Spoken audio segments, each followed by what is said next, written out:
Fala galera, tudo bem com vocês? Estou passando aqui no canal para deixar mais um conteúdo para vocês. Hoje eu vou falar sobre a prisão preventiva e a duração razoável do processo. Foi tema do meu TCC e onde eu vou estar deixando algumas dicas e falando um pouco sobre a prisão para que vocês também possam acrescentar no trabalho de vocês. Então, vamos com a gente!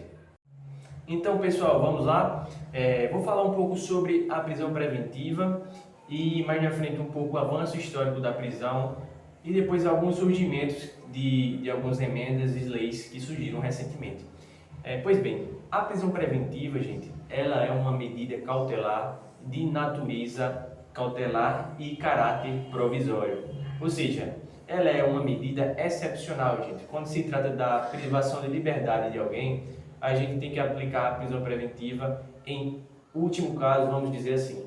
Pois bem, ela está prevista lá no artigo 312 do Código de Processo Penal, bem como algumas hipóteses de cabimento no 313, tá certo?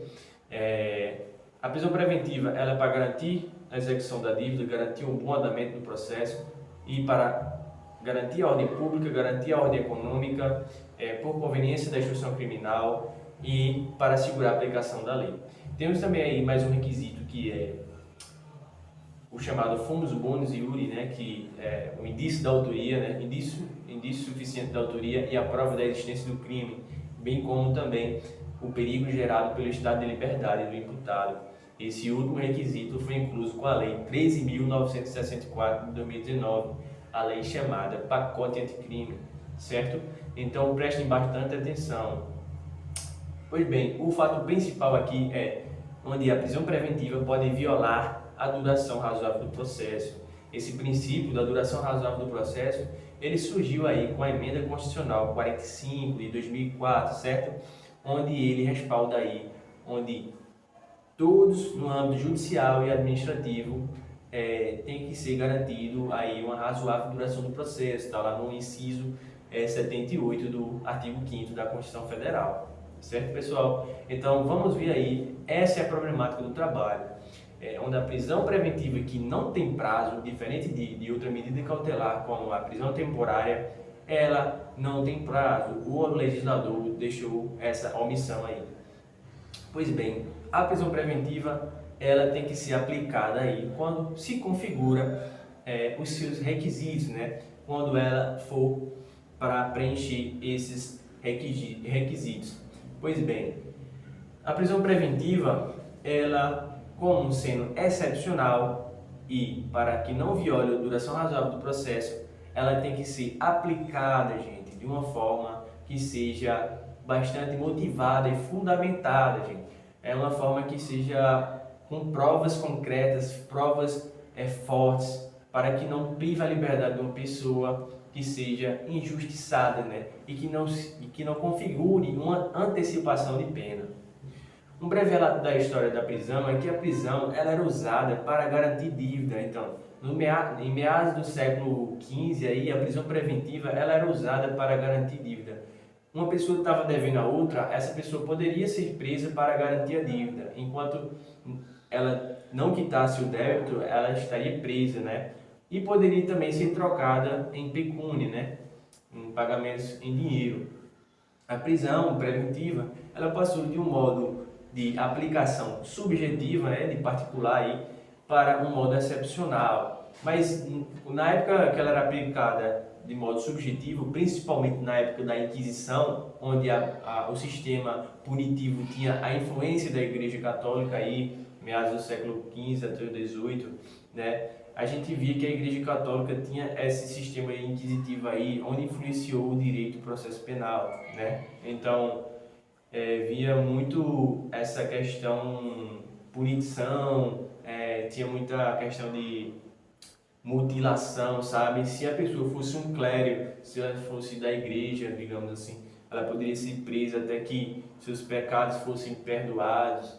Então veio de um avanço histórico nessa pegada aí um pouco mais subjetiva. Até que aqui no Brasil, teve a época aí do Brasil colônia, logo depois que o Brasil foi independente, surgiu aí a Constituição Império, né? Mas antes o Brasil, como ele foi dividido em capitanias hereditárias, e cada capitania era um donatário que tomava de conta, eles aplicavam a prisão de forma como bem entendiam, então era uma aplicação basicamente injusta, né?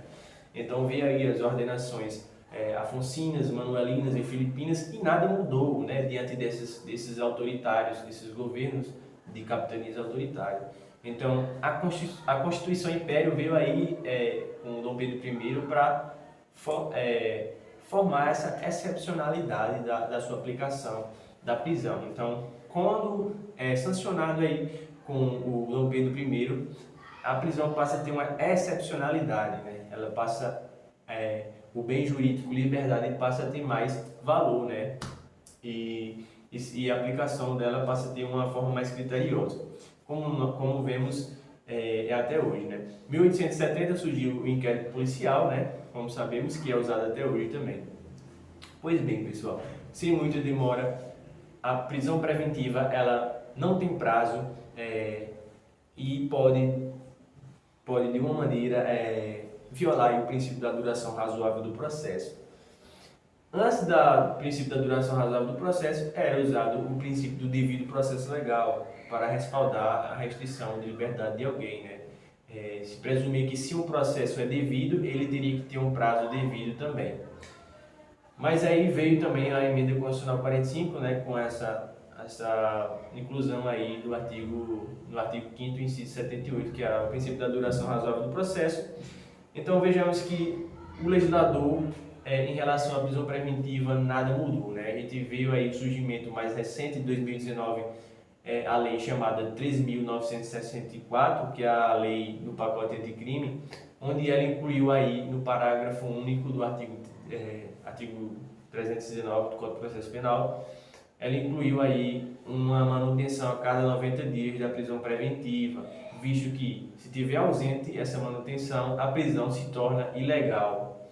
Pois bem, pessoal, concluindo aqui, só se pode aplicar a prisão preventiva para que não viole a duração razoável do processo ou os demais princípios constitucionais, como contraditório e ampla defesa, presunção de inocência, né, devido processo legal, quando for configurados os requisitos elencados no artigo 312 ou nas hipóteses de cabimentos aí que tem no 313, né? Se a pessoa for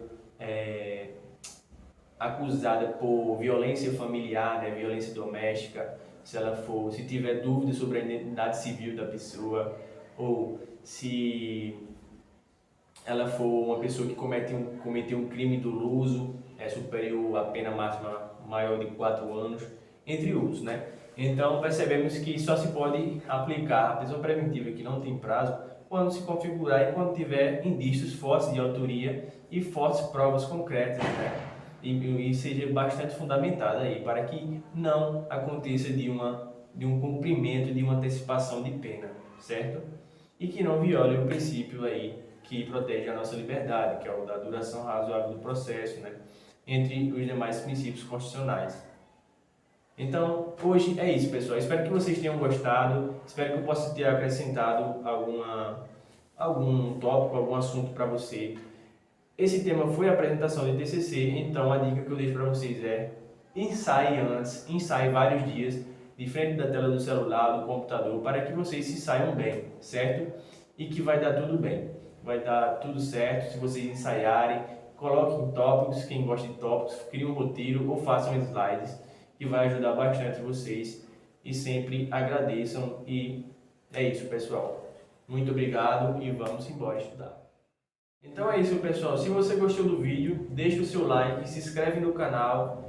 Se tiver alguma dúvida, fala lá nos comentários. Ou se tiver alguma sugestão, deixa lá nos comentários também. E por hoje é isso, pessoal. Muito obrigado a todos e até o próximo vídeo.